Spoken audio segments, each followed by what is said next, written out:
Président, justement ci déclaration de patrimoine boobu dafa am ñaar pourquoi ñu intéressé wu déjà ci les membres du gouvernement ak est-ce que tey jii lii di parolu président de la République amul plus de valeur que texte yi fondé la République.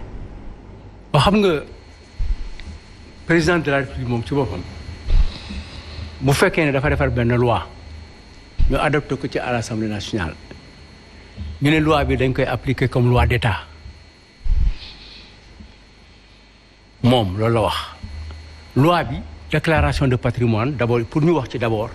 il faut que ñu jàpp ne sunu constitution ci boppam moo nangu ne ci kaw ci bopp bi ne Sénégal dafa attaché wu dans la transparence de la gestion publique loolu encore si ñun la amee ñun ñoo tax nit ñi di wax transparence instrument boo gis ñu teg ko fi gannaaw Cour des comptes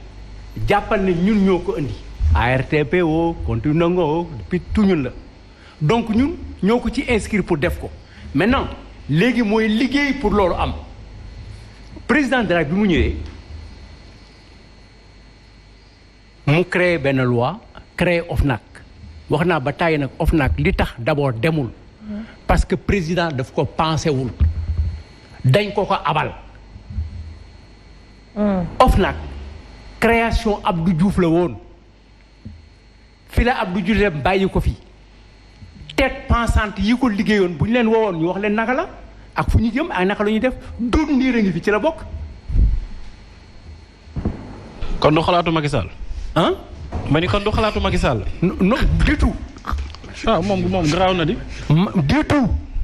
man si boppam man sa boppam andil nañ ma ko le forum civil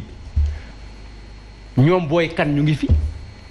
ñoom booy Mame Adama Gueye ñu ngi fi andil nañ ma ko parce que man j'étais en collaboration avec le Forum civil depuis 2002 pour ñu nekk suma partenaire pour wax ma lan la ñu war a def dans la bonne gouvernance donc man je me servais de la société civile pour aller amener mes parlementaires pour aller vers la bonne gouvernance waaw léegi loolu am président loi bi dafa wax ne ñetti weer boo ko amee war nga ko joxe boo ko joxewul bu fekkee ne administration moo la fal dañ lay dindi. waa président dafa am décret bu dul dindi. gis nga ñooñu ñëpp nag defuñu woon seen déclaration na ci kenn tey du def nañ ko tey na ci genn tey génn ëllëg nga laaj ko. mandat loo xam ci troisième mandat bi. ñu dàq ko donc am na lu tax ñuy dàq nit am na lu tax ñu lu dàq nit mais problème bi encore mu ngi ci problème mu déclaration bi ndey di mel li nga wax am na ñuy def déclaration ne am naa benn kër parcelle Zac de Mbao am naa benn oto benn simka around 1000 bu xaw a daanu am naa benn sareetu mbaam mais est-ce que déclaration bi baax na kan moo koy contrôler naka la ko citoyen di yëgee bu la neexee tey ci ngoon nga am la déclaration de François Hollande et de Macron seen déclaration de patrimoine nga am ko yow sénégalais nga am bu président de la République France tey bu la neexee tey ci léegi nii fi nga toog mais ñun suñu bos mënu ko am y a un problème mais et puis xam nga ce qui se fait de l'intérieur mooy ñoom seen bopp am na ñoo ne boo toog yéen ni ngeen waxee ne ñoom dañ leen di wax naan ñun du ñu ñëw parce que xamul lu ñuy wax noonu la ñuy waxee ne du ñu def déclaration parce que président defu ko. ma ne. comment ça président defu ko. non da nga bëgg wax ne président def na ko wax ma fu mu ko defee. bi ñu ko falee 2012 deful déclaration de patrimoine. ah bon da nga jàpp ne 2012 rek dootul def déclaration de patrimoine boo même bu amee 18 mandats mais ngoonte looy toogee fii. dama nga seeti ko dañu ne le président nouvellement élu bi ñu fal bees pourquoi mu prêter waat serment pourquoi conseil constitutionnel dajewaat pourquoi ñu demaat élection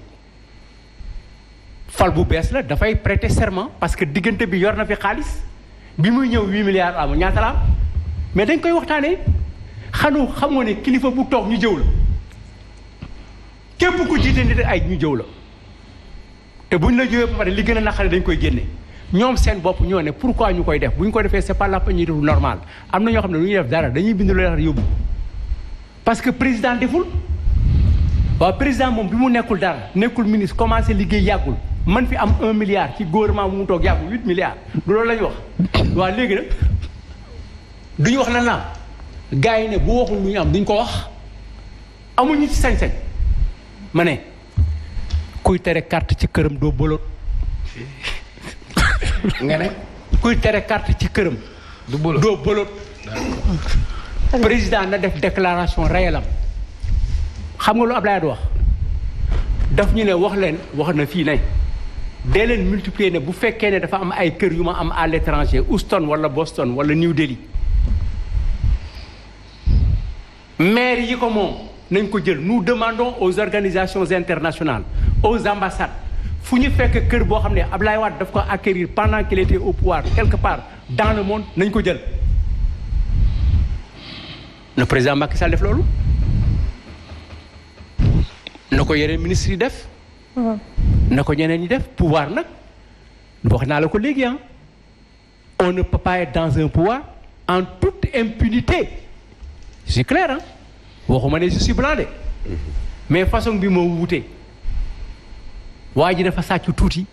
ci soow mi. yéen tuuti ngeen doon jël moom mi tibb. non waxuma ne ñun tuuti la ñuy jël dama jàpp ne rek nit ku nekk. dama doon jéem a traduire say propos. waaw dama bëgg a xam ne nit ku nekk ci li nga nekk am na ci loo def loo warul def. yàlla moo bind noonu nit. absolument. yàlla moo bind nit ñu tegal ko ne dafa lii mu xaw a jàdd yoon. dëgg mais xam nga fan la mérite bi nekk ki jàdd yoonu yàlla ba pare gisaat boppam wàññeeku. xam nga milliard jëkk fi am. joxe ko nii mais Senghor def na ko bi muy ubbil doomam structure privée xam nga ñaata la génne est-ce que xam ngeen ko yéen xam nga lu ma ko doon defloo maison de disque 4 milliards la génne pour Golden Baobab fekku leen fii réew mi fa xaw dafa yàgg de laaj leen onkat Habib Thiam ak gorom laaj leen ko donc réew dañ koy construire am na foo xam ne bu fa àggee ndànk-ndànk nga koy tabax jiirookat yi ngay wax kenn du lekk kenn du jiiroo doo téye seen loxo te ñoo pëlo doole ndax reer bay tuuru da nga leen di wax sax xamil defal ndànk après ëllëg ñu ne la sa biir fees na bàyyi fi loo noyyee donc il faut que ñun laa dama ne pomme politique yëpp yi fi nekk tey politique te nekk mag nañuy dimbali xale yi ci loolu d'accord xale yi nañ leen reconvertir ci loolu ñi bëgg pouvoir nañu toog ci pouvoir ñiy opposé nañu opposé te nangu lu baax bañ lu bon jële fi ñeneen ñëw def lu ëpp loolu autorités religieuses yi nañu dimbali nit ñi ci encadré pour réew mi am jàmm ñuy wax jàmm di ko dox di àttu balaa loolu di am société civile bi nañ leen jël suul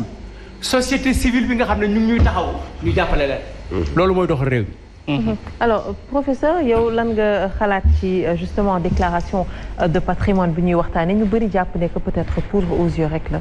du leneen. mais déclaration de patrimoine moom lu baax la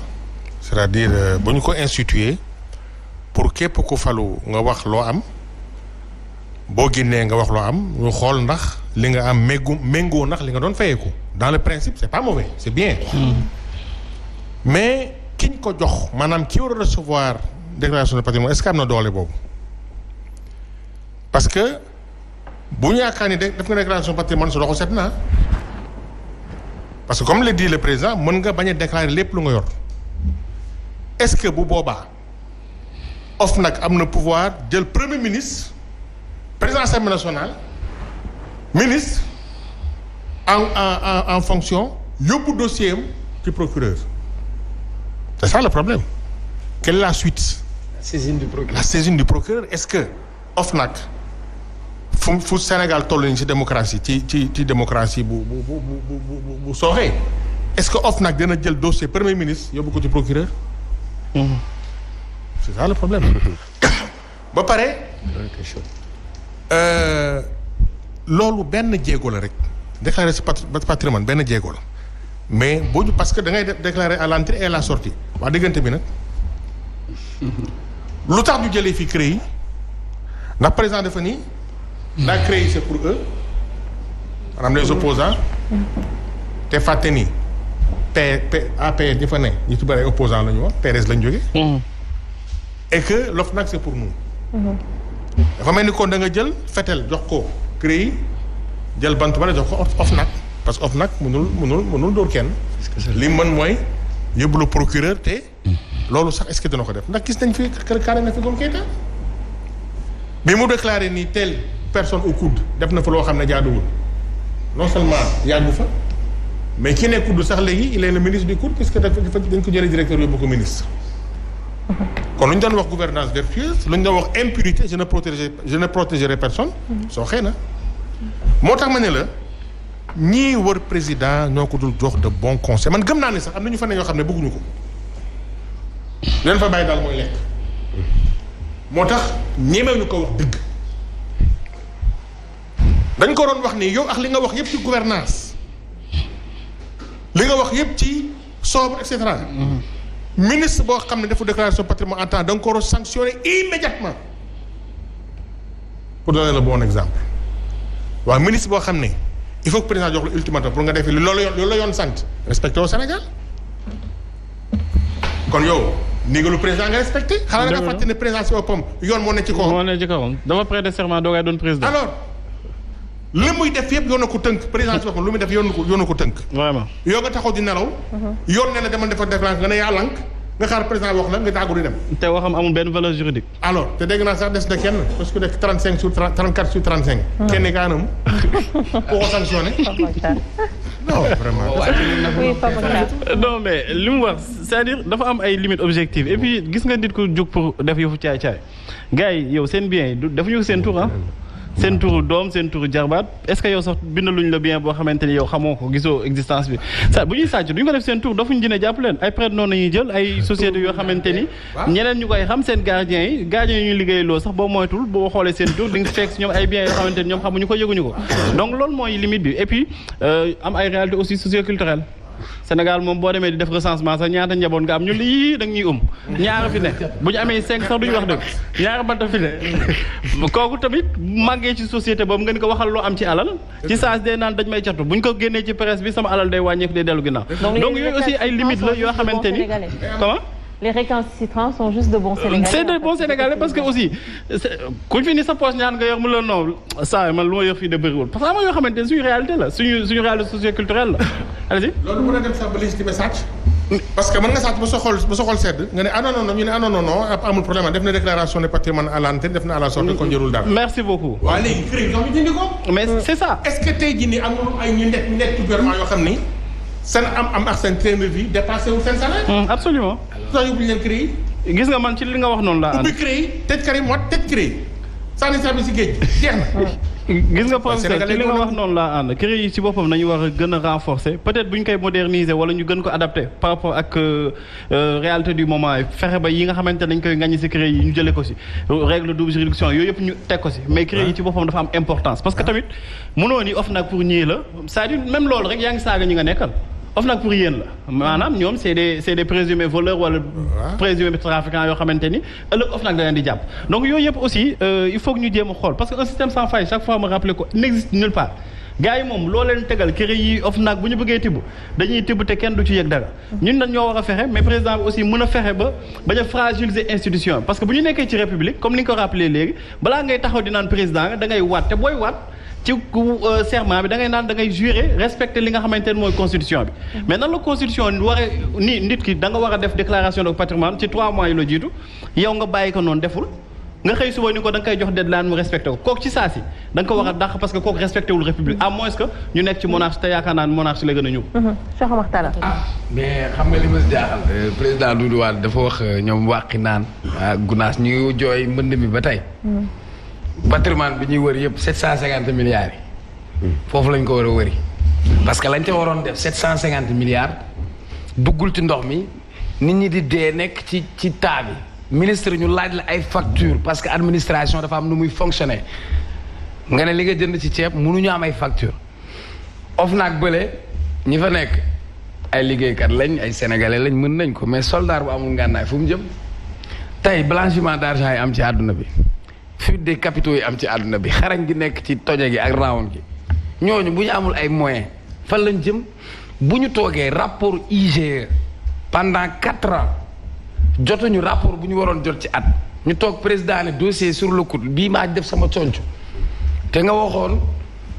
gouvernance sobre vertueuse ñu toog fii ñu ñuy wax kilo ñebbe 4000 francs ci université xale yi di génn di grève parce que amuñu bourse bu ñu jotul suñu bourse duñu am lu ñu jëndee lu ñu añee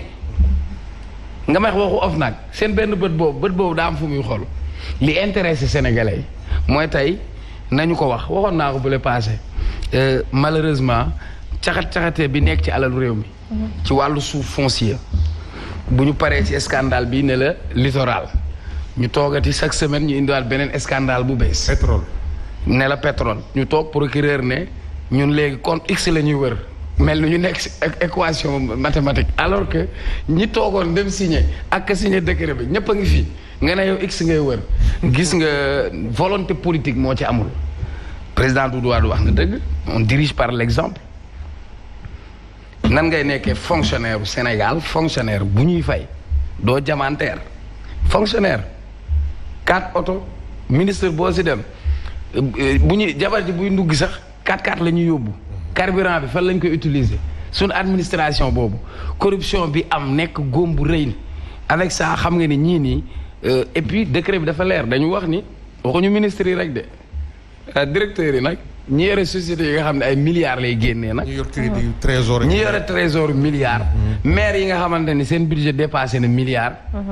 mais sagam président mooy doo dàqe comme si ministère yi ñoom ci doo dàqe lañ nekk yow defal ay waay c'est de la poudre aux yeux doo bàyyi ba jaan bi romb ba pare nga dóor watar bi c'est-à-dire def na li ñuy def ci coow pétrole scandale yi am ba pare léegi nag pour jox nit ñi benn aspirine ñu ne waaw nañ def déclaration léegi seen déclaration yi xamuñu fu ñu koy évaluer xamuñu ban expertise lañ ci am ñun daal lu ñu gis ni sénégalais yi nga xam ni seen milliards yi la ñu jël waroon koo régler question mbënd feeñul problème crise sanitaire lañ doon am ñu am problème mu crise alimentaire ñu am problème mu sanitaire am ay jafe-jafe alalu réew mi nag ñu accaparé wu ko téye ko loolu nag pour man ñii déclaration bu ñu fi mën a def c'est pas une déclaration fiable et que à l'avenir Pape Matar je ne suis pas d'accord créer boobu ñu koy bu ñu ci modifier dara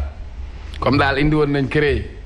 bu ñu paree ku ñu fi xool gis sa train de vie changé nga yor hélicoptère ne xëyoon jékki-jékki tabax benn immeuble fii ci Guédiawaye pare ñoom ñëpp nañ leen woo loolu la amul leneen ku ñam alalu réew mi tôt ou tard ku fi déclaration of nag moom biir bàmmeel aussi am na foofu déclaration ndax ñaari malaaka yi buñ la tiimee ne la man rabbu ko dina leen laaj foo ko jëlee nee na oui comment faire professeur dafa wax léegi transparence bi nga wax le code de la transparence bi nga xamante ni dañ ko plagier sax bu IMOA lañ jël moom la plagié wuñ ko directive la. directive sax koy appliquer obligatoirement. ok moom la ñu jël indi ko en 2012 muy le code de la transparence xam nga lan la wax ku yor budget bu weesu 1 milliard da nga war a def déclaration de patrimoine ku yor budget bu weesu 1 milliard ku ko fi def kan moo fi def 2001 la ko war de introduire dans la constitution déclaration de patrimoine ba pare def déclaration de patrimoine 2001 ñu ñëw tey kan moo fi def déclaration de patrimoine le président de la République a l'obligation de procéder à une déclaration de patrimoine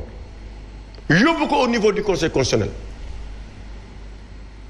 waaw comment le président lui professeur te loolu il faut nga ñëwaat si parce que yaay professeur bi il faut nga ñëwaat si nan le président mën a demee conseil constitutionnel déposer def déclaration de patrimoine te ay ministres ak ñeneen ñi duñ ko def te dara fekk lañ ci. waaw alors que on a des institutions constitutionnelles qui sont là muy le conseil constitutionnel et la cour des comptes te moom mooy gardien de la constitution. te moom mooy le gardien de la constitution nan naa loolu mooy lan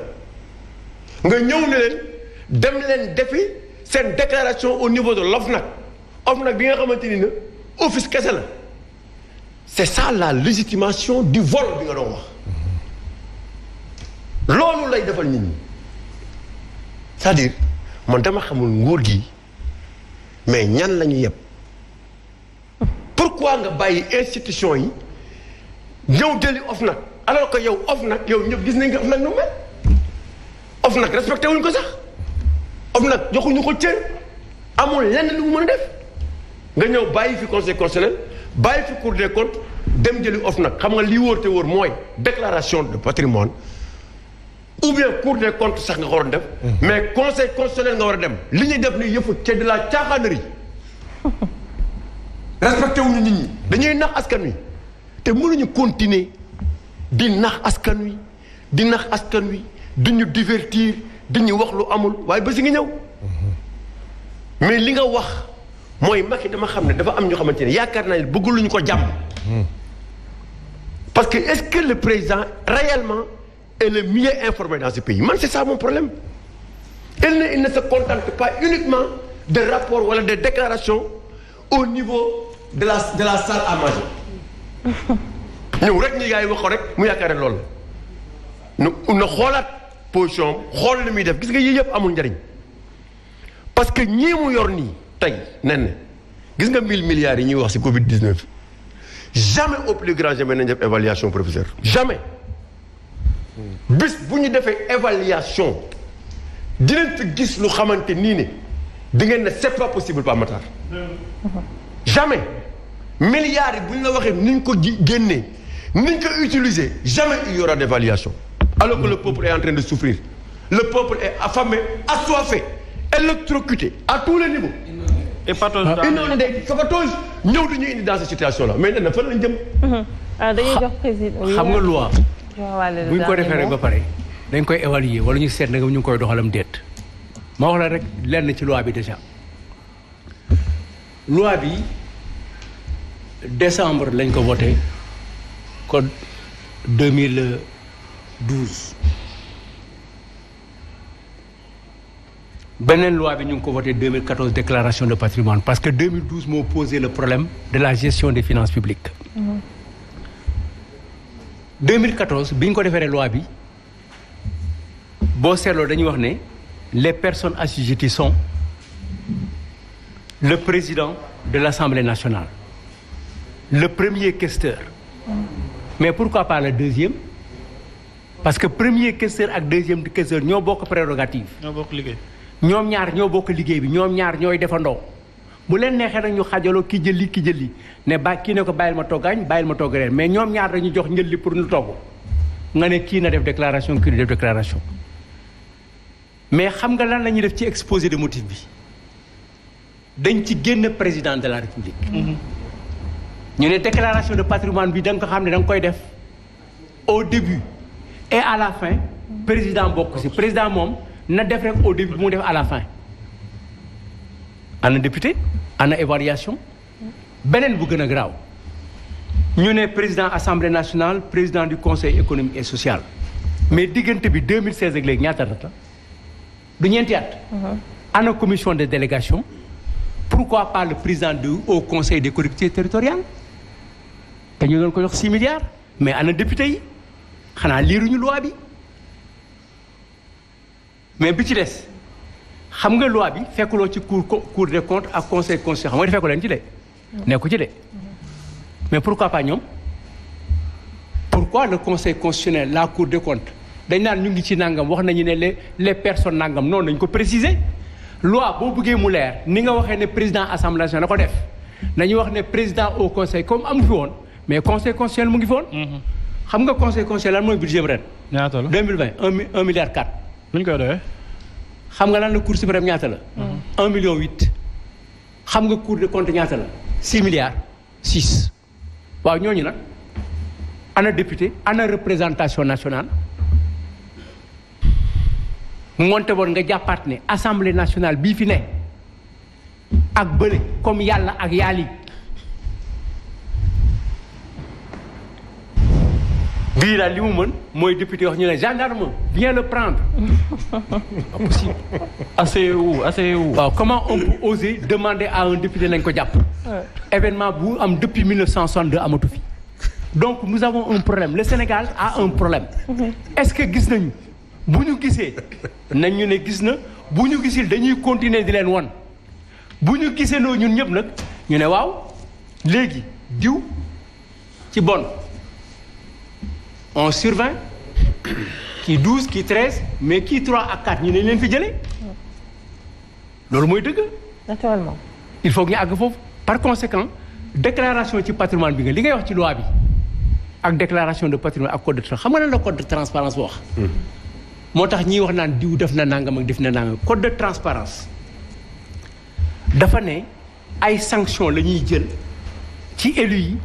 ak hauts fonctionnaires yi nga xam ne dañu respecté wul droit bi mais ñu ne ñi nga xam ne nag ay agents lañu et de l'État dégg naa nit ñi di wax ay droit de réserve barki démb ci affaire yi. dañuy wax ne bu fekkee ne yëg nga ne lii détournement la lii yàqum xaalis la yii sàcc la yow si sa bopp boo ko deful tu es passible de sanction pénale donc boog loi bi nangootul droit de réserve xam nga lu mu nangu boole donc fonctionnaire yi laay wax léegi yéen ñi nekk ci situation bi ngeen nekk depuis 2012 prenez vos dispositions pour ne pas participer illégalement à cacher la vérité loi bi daf leen obligé à dénoncer waxuma ne loi bi baax na de mais loi bu ñu la ko joxee te càmbaroo ko lu ñu la bindaloo nga bind ko est-ce que mën nañu àgg foofu à transformer tout le pays en dénonciateur en menteur en nettalikat déedéet mais comme ñoom ñoo ko wotam ñoo ko indi ñu ne lii mooy transparence nañ ñëpp wax gaañi ministre de la justice bi fi nekkoon muy Mimi Touré Abdou Mbaye mi nekkoon premier ministre ñoo leen joxoon texte yi pour ngeen adopté ko mais dénoncé la loi vous oblige sinon vous êtes sanctionné pénalement. D'accord. Très bien. Comme des complices. Alors li ñu joxaloon ci waxtu amaana jeex na donc dañ lay bàyyi très rapidement professeur nga tàggatoo ak téléspectateurs yi joxe waale ce dernier mot. waaw ñu ngi rafetlu émission bi amul débordement ku ne wax na sa xalaat mais lu may ñaan population yi mooy ñu jóg pour défendre seeni droit wootewuñu violence woote ñu lu yàq. mais bu ñu bàyyi réew mi politiciens yi am nañ seen rôle nañ ko jouer population aussi am na rôle am nañu bañ li nga xam ne baaxul ndax ñun ñii man en tout cas politique lu Macky Sall def lu baax dama koy wax lu def loo xam ne safaan aussi dama koy wax. parce que soxla ma benn poste ci moom soxla ma benn xaalisam politique ma dugguma gouvernement ça ne m'intéresse pas. li ma intéresse mooy nañu nekk ci dëgg. nañu da tabaay nit ñoo xam ne bëgg nañ seen réew di liggéey pour Sénégal donte moo leen fal sax Sénégal la ñu liggéeyal ndax moom mi ñu fal dañu ko dénk mandat waxoon naa ko ca njëlbeen ndénkaan la li nga moomul nag def ci nànk amuloo droit dañu tenir en haleine ne du ma ko wax léegi suba laa koy wax du ma ne déet du ma ne waaw suñu yëf la def ci ndànk te wax ñu lu am wax nañ war nañ xam tey jii nii est-ce que président Macky Sall day présenté encore que sax moom wax na du présenté mais ce jeu de flou là dafa mel ni kon loolu dafa rafetul il faut que mu wax nit ñi lu leer ñu xam ne lii mooy am te lii am mooy lii conscient te conscient wax na lu leer ba pare. moom mi moo ci yokk nul ne peut faire plus de 2 mandats kon yokkute boobu pour lan la. merci à vous en tout cas président ñu ngi lay jaajëfal. waaw man tam maa ngi leen di remercier bu baax a baax je pense que le dernier mot fi mu nekk nii après les critiques et tout c'est de revenir à l'essentiel. mooy que réew mi fi mu toll nii ci benn baat la lonku ñu bëgg ko ñu bañ ko mooy le président Macky Sall amul keneen ku mën a teg réew mi ci yoon ci façon bu baax ba nga xam ne coow du am bu fekkee ne dañ ko bëgg a pousser mu teg ko ci yoon boo xam ne bii yoonu coow lay indi yoon boo xam ne li muy jur du baax ci réew mi te dinañu toog ay at ci la ñuy jëm te duñ ko mën a régler bu mu déglu ñooñu moom xam na ne président Macky Sall que am na lu mu mën mais ñeneen ñi am na lu ñu mën bu bëggee yor réew mi dafay replacer les libertés et les droits à leur place jox Sénégal yi seen gëdd ak seen wareef ak li ñu moom mu jël li mu moom complètement te moom li mu moom sax dama koy wax ne yenn saa yi doo ci joxe parce que mooy tax sa kilifteef yaatu te nga xam ne aussi fi nga toll nii mooy fi bateau bi toll woon avec le naufrage du Normandie yow xam nga ne yow bi nga nekkee di ut président de la République ay nit a ngi woon ci yeneen parti di la dee guddi jàppal ne am na ay nit yu nekk ak yow ñu ngi jee nit ñi guddi bu ko defee xamal loolu parce que les contradictions sont maintenant internes les ambitions sont naissantes ku nekk yaa ngi seet lan lay doon sa législature yi di ñëw day metti parce que député yi li ñu la waroon liggéey duñ ko liggéey xam nga lu ñuy xalaat ndax dinaa dellu si ndax am naa fi dara nu may def yow yaa war a am lucidité pour seet ni ma la ko waxoon bii passé am na ñu nekk sa parti ci sa biir parti ànd ak yow am na ñu nekk ci sa gouvernement ànd ak yow am na ñu ànd ak yow ci yeneen nekk ci assemblée bi am mérite bu leen wecci ak leneen liggéeyal ak ñoom dans l'honnêteté dañ ci génn Sénégal génn ci mais bu fekkee ne da nga bëgg ko def nag da bëgg a jaxase kaani gi ak poobar bi ak lem bi du sotti tu auras beaucoup de difficultés et moi je ne te les souhaite pas il te faut de la lucidité faire la répartie xam ne ñi ci biir ñu ngi wut te ñi ngay yóotu duñ la amal yariñ dañ lay yàqal sa kër yàqal la ci biir c'est un conseil xam naa nag yàgg nga ko tabax yàgg nga wax ak ñoom parce que sa benn xarit bu tudd Serigne Mbacké Ndiaye am na lu mu ci wax donc yoon bi du loolu yoon bi mooy rassembler le Sénégal au plus ku nekk tey li nga moom ñun ñëpp ñu moomandoo Sénégal mais bu waxtu bi jotee yow Macky Sall nga nekk le surveillant des élections prochaines yoo dul participer boo ko awalee ci yoon di nga ci génn Sénégal génn ci. merci président message bi leer na. conseil bi xam naa président de la République dégg na ko donc Omar Faye très rapidement jox la nga tàggatoo. loolu moo ci am solo parce que li ci am solo Doudou wax na ko mais président Doudou wax na ko mais na xam ne tey ñi ko topp ñëpp ànd ak moom bu muy ut réew mi toobu Ablaye Wade lañ ko tegoon bi mu gañee lañ ñëw si moom. deuxièmement Pamata da nga wax lu am solo. mënuma nangu professeur nga yor immeuble di xëccoo perron te ku laal perron bi nga indi article 80. billaay. na nga xam ne réew mi moo ëpp doole parti bi. dëgg la. donc na nga xool ci réew mi bañ a topp ñi ñenn ñi boo leen toppee rek du baax te il faut éterniser ton existence c'est ça le conseil que je lui donne. en 30 secondes Cheikh Omar. comme waxtu bi xoj nañu rek nañu remercier téléspectateurs yi fidèles ci suñu émission te di wax ni ñi nga xam ne ñoom ñoo nekk ci pouvoir bi dañu war a waxtaan ak sénégalais wax ak sénégalais yi bu ñu leen invité dañuy ñëw fii di toog di wax ak sénégalais yi moo gën ñuy toog fële naan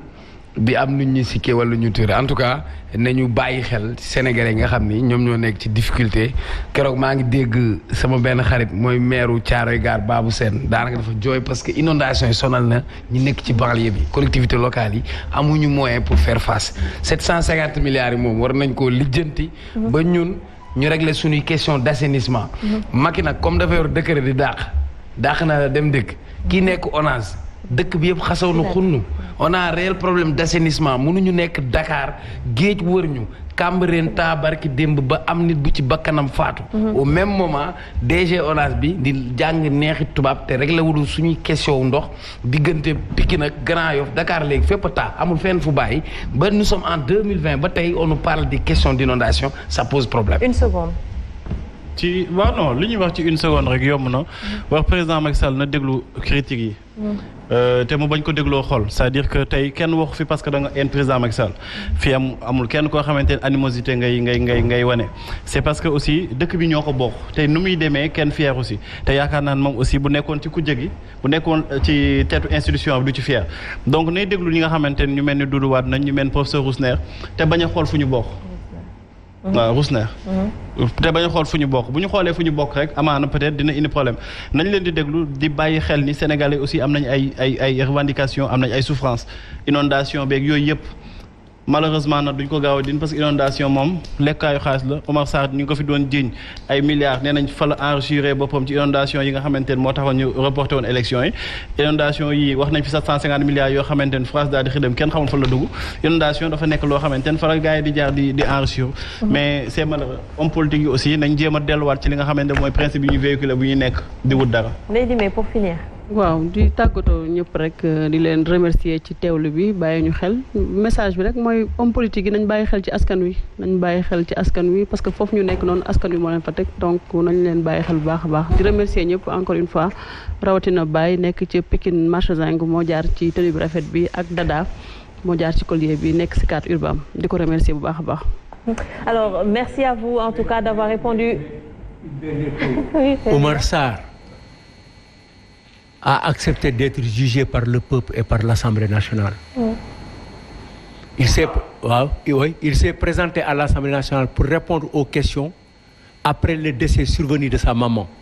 ñëw affronter les populations et les députés. Ensuite li mu fi def mu ngi fi te matul 100 milliards. mais ñii 750 milliards lañ leen jox. boo amee ku la sàcc 750 milliards yi nag. nga ne kenn def la sàcc fukki dërëm bàyyi ko ngir yàlla nga jàpp kële. président sàcc la. Oh, d'accord mais kii. buñ ci am du benn. mais sàcc la rek. ma ne d'abord Omar wax ma ne sàcc na. non on n'a pas dit ça. xam nga lu bëgg dama ne génn na ay nit ci ndox mi yóbbu leen. bon c'était sa responsabilité aussi. Justement mais la responsabilité elle s'assume. D'accord. Il a la responsabilité de faire la déclaration de patrimoine bi defu ko. mais kii 750 milliards la jox ñu ngi koy seet. kii ñu ngi ko jox ay saako communautaire gis ñu prix yi. Très bien. Ils ne sont pas comparables. ñu ngi leen di remercier d'avoir répondu à notre invitation chers téléspectateurs di leen remercier yéen itamit de votre fidélité di remercier Maman Gueye bu Femme Design spécialiste en peinture sur tissu moom mu ngi nekk Mamel wetu Mon Prix bi donc numéro de téléphone am di ngeen ko gis au bas de votre écran 77 561 94 08 di leen remercier chers téléspectateurs.